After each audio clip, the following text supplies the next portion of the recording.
This is the Succeed in Business podcast.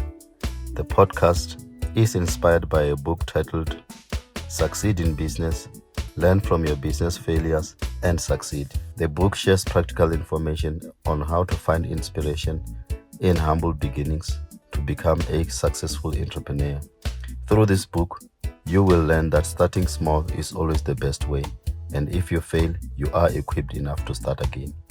It also provides nuggets at the end that you need to read daily to know how to navigate challenges in your small business. Hello everyone, this is Mpho Nenweli, and this is the Succeed in Business podcast. This podcast is based on a book that I wrote called Succeed in Business, Learn from Your Failures and Succeed. This is the book that I wrote sitting here on the table. It's available on Takealot in South Africa. I'm going to find ways to make it available on Amazon and other platforms. This podcast will bring the best in you. Failure is inspiration. Success is within your reach. Do not give up. Today's discussion is on the issue of why do you have to walk the business journey? Why are you supposed to start a business? You might be having a bug, the business bug that is haunting you. I just want to give you some personal experience on how to navigate that particular situation where the spirit is talking to you, I must go into business, but there's so much odds stacked against you, people saying, no, it's not going to work, the environment not being conducive. But I just wanted to tell you that this is the path that is worth walking. So you have to really consider the whole issue of going into business positively, because this is what is needed in Africa. There's quite a lot of people who are suffering poverty, unemployment, and inequality, and they are in need of opportunities. And entrepreneurs are the ones that can create these particular opportunities.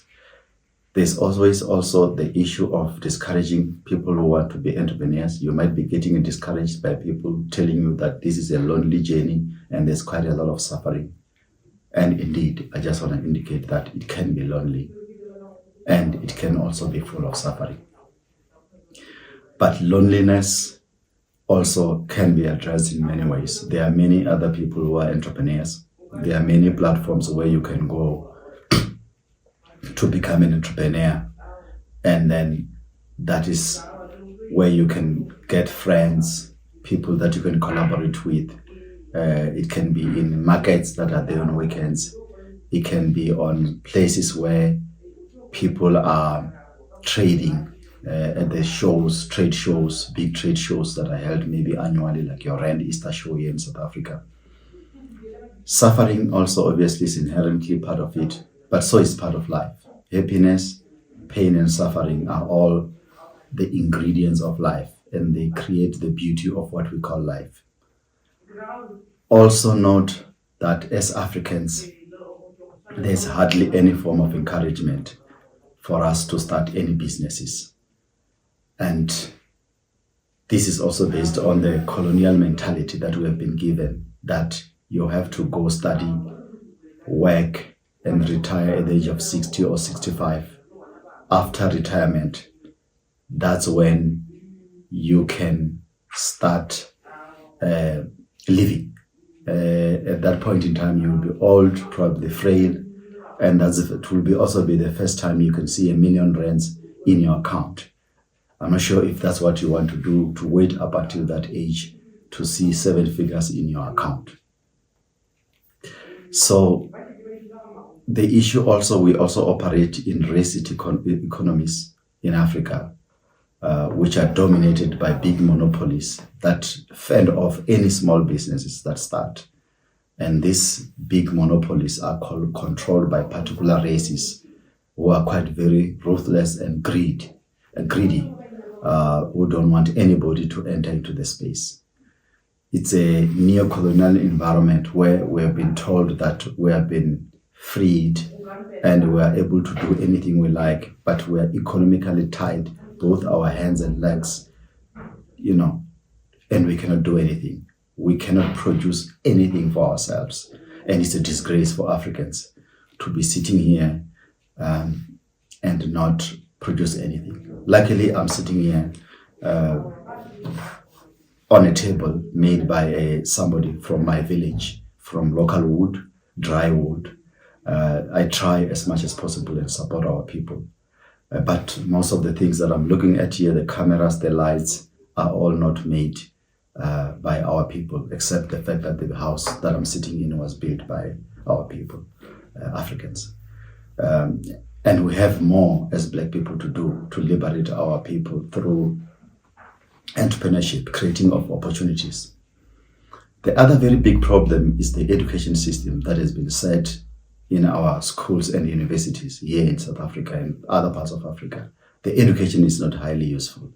I'm not condemning the whole of it, but I would like to say pretty much a huge portion of it is of a huge waste to taxpayers and to people doing those particular degrees or diplomas.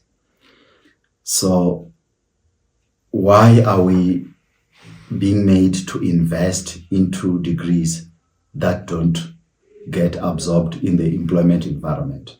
We don't get jobs out after doing these particular degrees.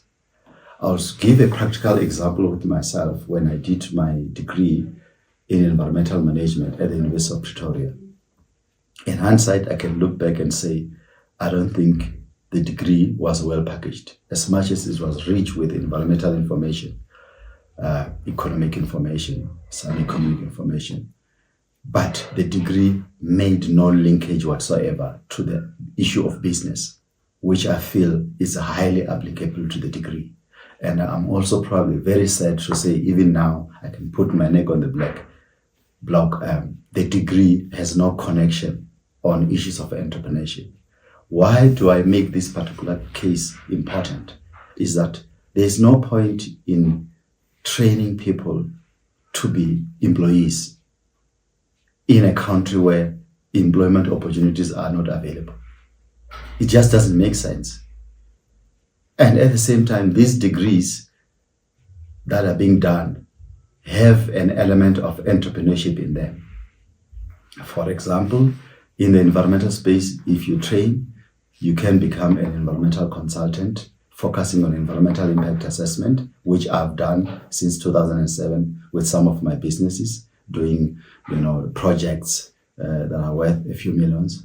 You can do projects on climate change, right strategies, environmental management frameworks for municipalities for planning purposes. You can do rehabilitation plans for mines, for big construction projects. You can do environmental control, where you are on site ensuring that companies doing construction on whatever development they are complying with environmental conditions that they were granted when they got authorization from our environmental authorities. So there's business opportunities there, but nobody tells you when you're studying for this degree. You have to find out through other people, hearing other people, seeing other people doing something. And I don't think it's the right way to get things going. Entrepreneurship has to be integrated literally on almost every degree. We have to find a way to link up entrepreneurship with whatever degree, even if it can be a degree in about people being trained to become priests. There should be an entrepreneurial element.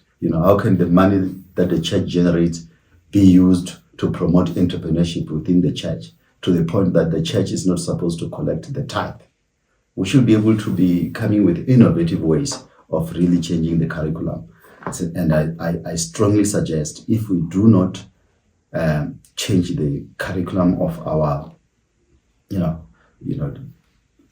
schools and the universities, we are not going to go anywhere as a country or as a continent. The curriculum that we're also having in South Africa doesn't encourage any sense of appreciation of being a Black person. They've done away with all the things that made us who we are. the traditional dances, the traditional music. They are no longer recognized. There are no longer competitions where people can come and showcase their skills as any tribal group in South Africa. These things are the heritage that has been owned by our ancestors for more than 2,000 years, and there's business opportunities in those things. The understanding of heritage as wealth is really the starting point for us as Africans to go anywhere in the journey of entrepreneurship. There's a lot of research that has been done on things that we can do as business, that be it in medicine, architecture. Our people built Great Zimbabwe. Our people were miners in Mapungubwe. They processed gold without using chemicals. There's so much that we can go back to tap into for entrepreneurship. Our people also were very much self-reliant. They didn't rely from anybody on their clothes, on their food, on their animals, their meat. They could build their own houses by themselves. This idea that you need an architect and buy bricks elsewhere is not how our people lived. They were not tied to banks. They were not slaves. We are now, as I can put, including myself, educated slaves to the capitalist system. So we need entrepreneurship to liberate ourselves as Africans, to create a certain sense of independence and self-reliance. Our education needs to teach us about manufacturing. How do we manufacture things? We need to learn a lot from countries such as China. How did China move from almost being a very relatively obscure country, which is with a high level of poverty, to being one of the biggest countries in the world, producing cars, top-notch class at a low cost? So there's so much waste that is being generated here in our country, even in South Africa, plastic, clothing, that environmentalists need to be taught this waste needs to be reused and be used to develop products such as clothes, such as furniture, and a whole lot of other things. There's opportunities. So one of the things that is very important is the issue of why do you have to leave the comfort zone that you have, being employed by someone, and go all the way out to start a business. There's quite a variety of reasons that I'm going to articulate here, but one of them, which is very critical, is your spirit. There are moments where your spirit will just tell you your time to work is done. How are you going to feel that? It's when you wake up and then you start to ask yourself, where am I going? When you wake up and that fire in your belly or the excitement about your job is gone. When you wake up and then you don't look forward to meeting your colleagues at the workplace, then you must know that your spirit has shifted. It's very difficult to get the spark back. And also it's very difficult to get some sense of excitement once your spirit shifts from a particular place. It's something that I experienced myself when I left my job at the United Nations in 2012, January. I just felt like my time was done. And I left. And when I left, some people thought I was crazy. And some people even went as far as saying that I'll come back, or at least come back to beg for a job again, or some form of opportunity. So I must say that by the grace of God, I've never been able to go back to the UN and ask anybody for anything. And that just shows that the journey of entrepreneurship is a very high possibility. And in many cases, the fear that we are not going to make it or succeed it's just basically something that is in the mind. The mind is the one that is really tricking us into believing that we are not going to make it. Whenever you also start to realize that there's so much animosity at the workplace, hatred, there's also the issue of not being compensated fairly, you must start to realize that it's probably time to look into setting up your own enterprise and moving to become an entrepreneur. I'll also borrow the concept also of Bob Marley when he said, "Them belly full, but we're hungry." You'll start to realize in some cases that, especially in the private sector, you're working very hard, But the belly of your boss and his family or his cohorts, their bellies are just really getting bigger as you become slimmer and slimmer, literally. Then you start to realize that you are not being valued and you're just there to be a slave of other people's dreams and aspirations. You also see it also by being in companies, organizations where there's so much greed and selfishness. There was once a story in South Africa of one mining CEO who once, gave himself almost 350 million rands bonus within 1 year, which is almost 20 million USD, in a country with the highest inequality in the world. And he said he deserved every cent that he was given, in that particular money. And then when you start to realize, if you're in the workplace or even if in government, that there's starting to be this very ugly competition that sometimes is detrimental to your well-being. It is also a sign that you are no longer needed and you can be doing something by yourself, which can be far more valuable than having petty fights with people who have just made it their project to pull you down and to make you feel worthless. Also, the other aspect that can make you feel it's very important to start a business is the issue of corruption. When you get forced to really swim in the mud like a pig without, with your soul fighting against it, just know that you are not in the right space. Even if you force yourself because you want to have a living, you might end up in prison and very regret the whole situation. So you have to reconsider, is it worthwhile to just be practicing corruption to impress your bosses and then compromise your own professionalism and your life, and that of your life, your family, and the people who depend on you. The issue also, which is important when considering to leave, is that the salary is always very limited, no matter how big it can be. In most cases, it just meets your own needs. So there is the potential out there, if you run a business, to really create more opportunities or create more resources that you can use to donate to good causes, to take some of your family members to school. Because in most cases, the family really just enables you to run your family, your own immediate family, your wife and children. And in most cases, it's not even enough to do that. And the other thing also for entrepreneurship is that it opens the possibility that you can sort out a lot of your problems in life or acquire a lot of success at a shorter space of time.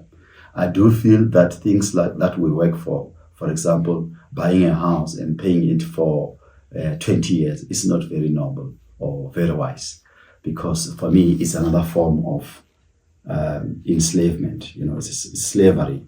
It's just that I think because of our background as Africans or Black people, we don't have much choice. We just have to play within this capitalist system, which I really struggle to understand. Also, even how government does even allow banks to make so much profit for the benefit of the very few, including the very same politicians who sit in the board of these banks. So the other thing also, which is very disillusioning, which can make you to start your business, and it's a very valid thing to look at, is the illusion of the South African dream, which is borrowed on the failed American dream, which is a void. It's a void dream. It's a hollow, it's a very hollow dream. It's a dream that you have to work before you can even realize anything. Go and borrow money to buy a car. Go and tie yourself to a loan for a house for 20, 30 years. And that is called success. So, the capitalist system has created this illusion of success through debts. And then that simply means you don't own your car, you don't own your house, and you don't own your clothes. You buy them through installments in shops. It's a false form of success. And sadly, the Black middle class have bought very much into it. They stay, we stay in estates in which 99% of the houses we stay in are not ours. They are owned by banks. Banks are owned by people from a particular race that have no interest in making us prosper. to the point that even if you were left with 2-3 months to pay off your house, they're still going to sell it, even if they've made so much profit, obscene profit from you. So the capitalist system is it's pure slavery, and the only way to liberate yourself is to create some form of self-sustenance, is to create some form of a business where you can be independent. You can decide on what to do. You can decide on where you take your life. You can decide on when to work and when to take a break. Because otherwise, then you just become a player in a system where a very few, less than 10% of the population, is making obscene profits, feeding on people's blood and exploiting the environment, which is with its finite resources, and we will realize later on that really money cannot be eaten. So if we start our enterprises, we can be able to do businesses that are sustainable, businesses that can make a very sustainable value to the people, create more jobs, not business that is, primarily aimed at amassing more money for the privileged few to live lifestyles that are beyond imagination for no apparent reason. So it is important to really consider the journey of entrepreneurship. There is so much that lies ahead that you can achieve by being in this space. There's no point in sitting in a place where there's no appreciation of your skill and effort, your innovation. There's no point in brushing egos of people who are just find it a strategy to navigate particular career ladders and take control of others without being creative and innovative. It's time really to start a business. It's time to be confident and get something going for the liberation of yourself and for the people. So it is important to know that there's more benefits to starting a business than just being employed as an individual. I'm not necessarily overruling the importance of people who run organizations, but I feel that the small businesses are known to be the driver of economies all over the world. So it's very important to be in that particular space. I will also want to borrow from the poem that Nelson Mandela read in prison most of the time, called Invictus. Business allows you to really get that form of handle in terms of where things are going. Invictus says that you become the master of your fate and the captain of your soul when you run your own business. I'm just putting it in that particular context. So business gives you that form of independence, personal independence. You can determine where your fate is going. You can be able to shape your dream. You can plan, and you can aim far higher. You don't have to retire at the age of 65 or 70. Or you don't have to be subservient to the capitalist system that is brutal and that is enslaving you for the rest of your life. Strive to beat the system, not to play within the capitalist system, because its aim is to capture you and drink your blood until you die, or until you become sickly, and then they neglect you or reject you into your sick bed, and then you die because you are no longer contributing to the capitalist system. So use the business to open doors for other people. That is the value of creating a business which goes beyond aiming just a salary for the oneself. You can also aim for greatness if you are an entrepreneur. You can aim more than what you can do at your small desk in your office. You can be able to innovate and create a business that can touch the whole country or the whole African continent. So this thing is very important for us to consider as something very positive. Being in business is noble, and it's very important for us to do it. It's a form of a calling, and it's a form of contribution to addressing the challenges that we have in the continent. Politicians alone do not have the means and the power to do away with the myriad of challenges that we have. So we can be able to use our expertise as entrepreneurs to innovate, bring new goods and services that are needed in the continent. Also avoid our countries having to pay companies huge amounts of money to become here, get here, be consultants, or sell us products that we can manufacture here. Some of the products being made using our own raw materials. We can address issues of poverty through business, creating jobs, indirectly address social issues such as crime and violence, produce sustainable goods, lead to economic contribution, and know that as small businesses, we are really a critical element of the development of our countries here in Africa as Black people. So it's a very noble thing for you to come into the space and join us as an entrepreneur. And there's a bigger role you can play, and there's greatness to be achieved. So what can I say to you now? Start the business now. Just do it. Do not contemplate too much. Do not paralyze yourself by analyzing things. Do not, get deterred, because your spirit is telling you this is the path to take. And God will always be with you if the spirit is talking to you to do it. Just know that Africa has got a myriad of problems: poverty, unemployment, inequality, wars.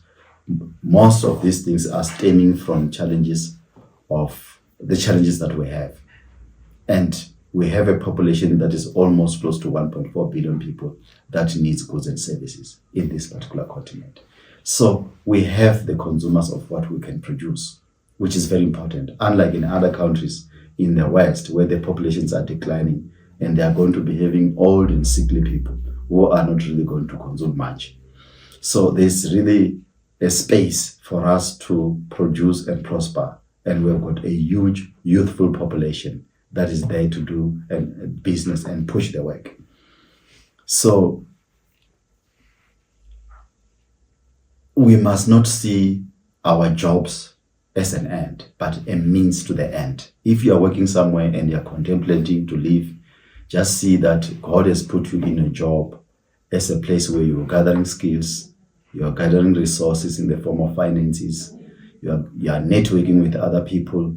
These things are needed when you run a business, and you are, gathering a whole lot of information which can enable you to run a business. So the most important thing that I can say to you is that kick fear out of the door, kick fear out of your mind. Avoid spending too much time with fear mongers. You won't succeed when you hang around people like that. Their attitude is the attitude of failure, and they always see failure everywhere. Business is the best thing to do. I'm talking from experience, and I'm pleading with you anywhere in the continent.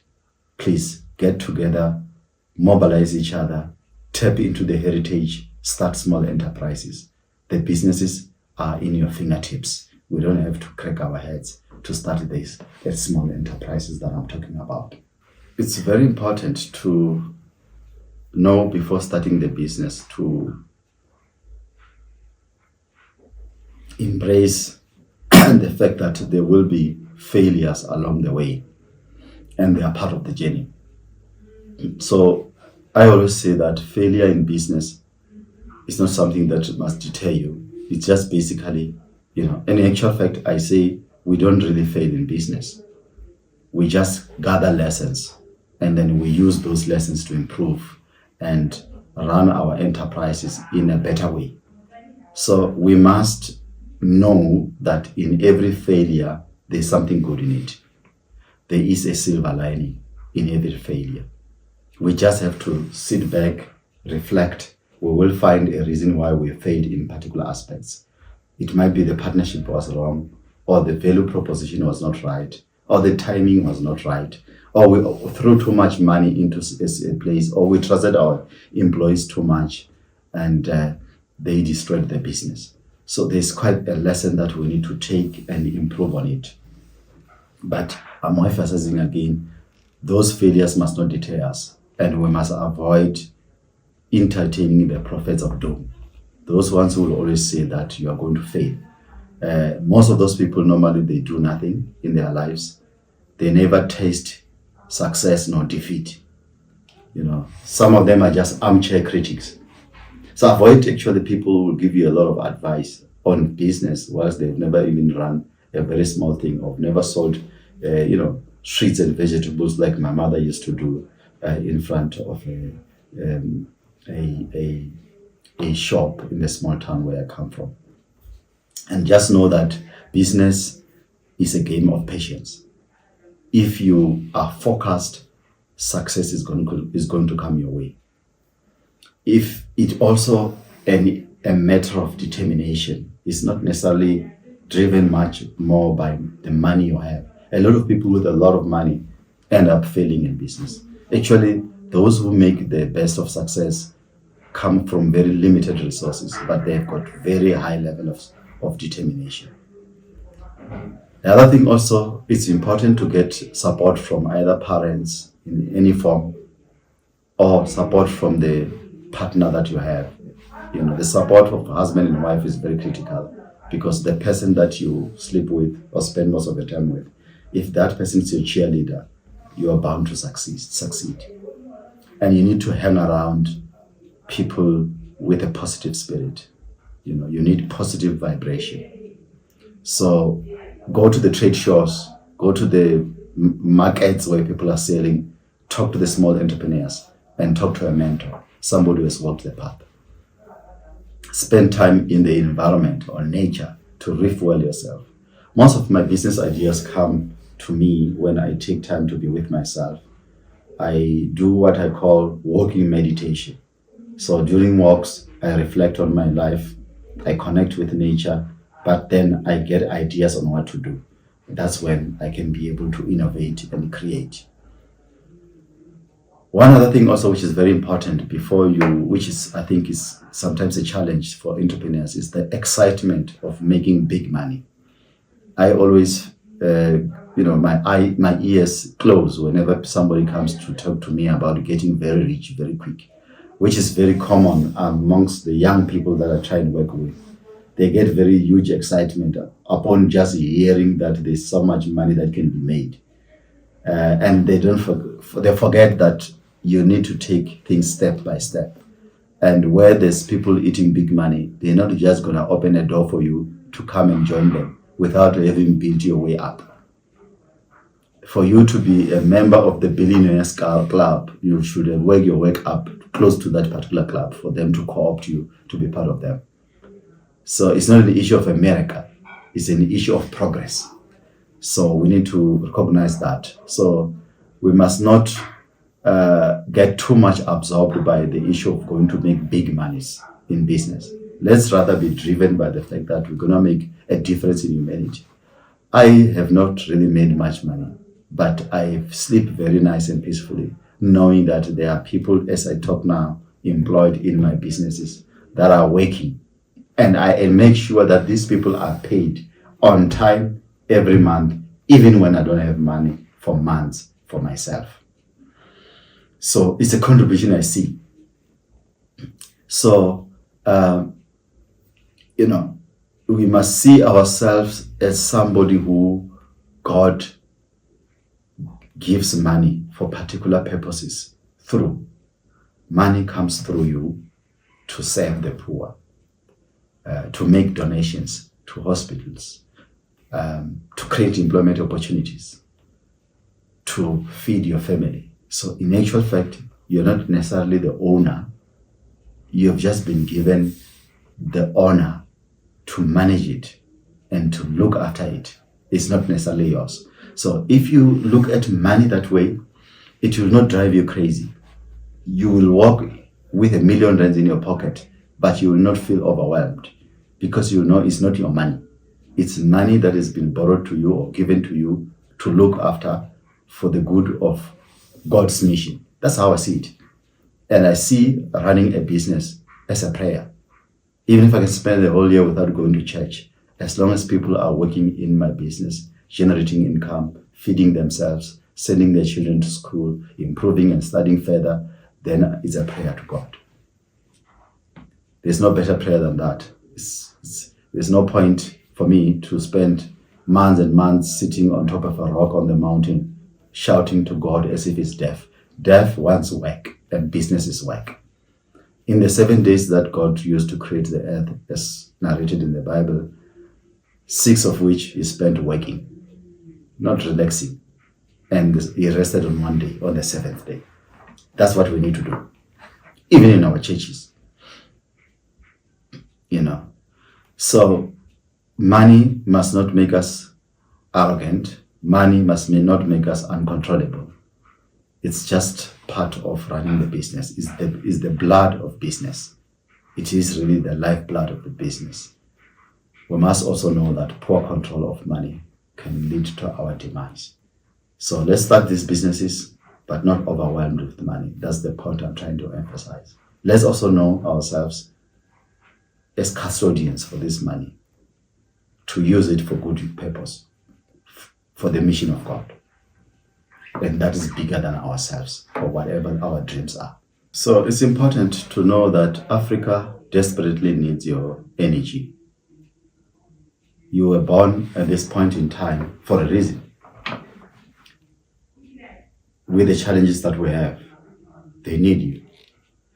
So don't let your life go to waste by just complaining and feeling that you are in a place where life is unfair and there's not really much to do about it. It's not true. Become an entrepreneur and make a change, and you can change one life at a time. And do not become an entrepreneur because you want to compete with someone, or you saw someone doing it and you feel like you must also just do it. That's not the right way to approach this journey of entrepreneurship. There must be a drive in you. There must be a spiritual drive in you. There must be a feeling that you will succeed. And there must be that determination to say, I'm going to conquer. That is the spirit that is needed in business. You don't just do it because your neighbor is trading and you can see things are flourishing and you think you'll also flourish. It doesn't work that way. You need to find it within yourself. Talk to yourself. Introspect. Are you capable of doing it? Do you have the support systems around you? Do you have the resources? What are you going to start? Also, don't do a business that your neighbor is doing so that you just want to compete with him and destroy his business. Come with something unique. Complement his business so that he can come and buy something from you. So that's what I'm trying to say. Be innovative. Africa is full of opportunities. The cake is big. You cannot finish it by yourself. There is no need to be greedy. I don't understand why people try to be greedy. In cases where they get a business opportunity, they try to make sure that they close up the doors. They become the only one who are eating, even if they are eating less than 1% of the cake. That is unnecessary. Let's collaborate. What I'm trying to say here is, let's do this. Engage in the journey of entrepreneurship for the love of it, not for the chasing of money, or the whole issue of trying to get money for the pomp and pride, so that we can share this glamorous life that's not sustainable on social media. That's not really what business is supposed to be for. And what is important also is to identify a niche. That's what I'm saying. Don't just copy what your neighbor is doing and say, no, I'm going to sell chicken because my neighbor is selling chicken and it's prospering. It doesn't work that way. Also, what the space that your neighbor is gifted in, and in the spiritual realm, he's doing what is aligned to what he is good at, and it's not what you're good at. And you're gonna waste money trying to copy someone and be someone. Find your own niche, add value. If you add value, the money will follow you. Compete with yourself, and then try as much as possible to collaborate. And try and choose partners as if you are choosing a wife. It's something very important when you starting a business, because most of the businesses fail because people just congregate and they get crazy by just talking to each other and writing long numbers of money that they're going to make, or some spreadsheets that can even make a person high as if one has taken a drug. Let's be realistic. Start a business small from a zero bank account. Go and put a 500 rands there.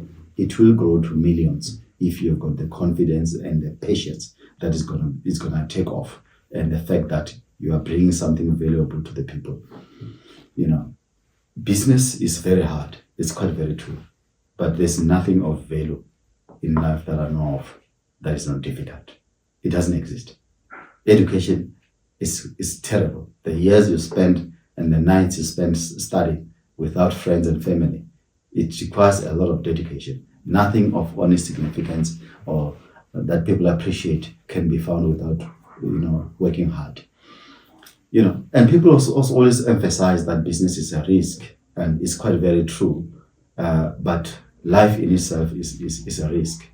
If you don't want risk, then I recommend you choose to die, because I think in the graveyard there's just no risk there. If you're alive, just being alive in itself is a risk. At any time the house you're sitting, an earthquake can hit and then the house can collapse and you die. Somebody can drive a car and come, and it can hit you. A house where you're in, it can burn. The way there are so many wars, somebody can just drop a bomb. So it's a risk. Everywhere there's risk. Even governments collapse. We don't have to go far to know about that. Our brothers and sisters from Zimbabwe always narrate of how the Zimbabwean economy collapsed and all their savings vanished to nothing. So the whole idea that if you work in government or you do this, there's no risk, it's just an illusion. There's risk everywhere. If you happen to be terminally sick and then you can't do much, they will give you some medical boarding, but there's a limitation to the assistance that they will give you. But if you run an enterprise, it can be able to grow if you set up systems, even if you are lying on your deathbed or you are sick for years. As long as you set systems and the right people are in charge, or you invest in the right spaces, things can work out far better than being just a government employee. That's one of the things. And actually, I would also want to give a small example quickly to show that even working in government it can be very high risk. I've got a family relative who works in government, not in a very senior position, travels literally all the time. You can imagine the risk of being on the road all the time. And government doesn't even take insurance for you for risking to drive almost all the time in roads that are so bad to the point that you can get an accident at any time and be disabled. That will just put your family in a very serious disadvantage. If anything happens, you can't be able to send your children to schools because all your money will be absorbed by medical bills. So the risk is just literally everywhere you sit. If you're alive, you're in risk. That's what I want to emphasize. So security is an illusion, so it must not let us limit ourselves that I feel secure sitting on this chair. I cannot venture outside of the house and explore the beauty of life. That's not what God made us to do. Let's rather have challenges, but not being limited by fear of risk. Let's strive for self-sustenance and get out of this slave mentality that if you work for a capitalist system where you can spend 20, 30 years paying a house and you pay all these cars through banks and feed people who are just enjoying themselves through this very ruinous system, it is the noble thing to do, and then we don't have to be innovative and come up with enterprises and liberate ourselves. So I am for liberation, and I believe that the push for self-sustenance is really the path to success and prosperity. In closing, this is the Succeed in Business podcast. Success is within your reach. This podcast will bring the best in you. Failure is inspiration. And I just want to thank you.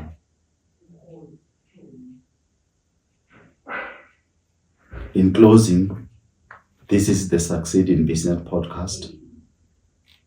This podcast will bring the best in you. Success is within your reach. Do not give up. And I thank you. If you want to get a copy of the book, contact Mpho Nenweli at 082-567-3099 on WhatsApp and on email mpho@anisa.co.za. The book costs 259 rands including courier.